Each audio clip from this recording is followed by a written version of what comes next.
How to use c.ai without logging in. So here's I'm on their website, Character AI, and then I just go here. I'm not signed in, as you can see, and then if I try to tap on any character, it just shows me this pop-up that I need to basically sign in here.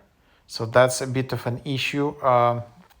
Like well, I don't think it's possible because they're just blocking any sign in this website. So there you have it, and unfortunately that's just what it is. I don't know if you have any suggestions, you can leave them in the comments. So this I'm looking for the website. On maybe on the app is different, but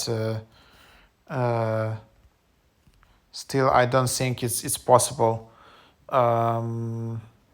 Yep, to use it without signing in as of now. Maybe this app will change it in future. Maybe they will update something, but that's what it is.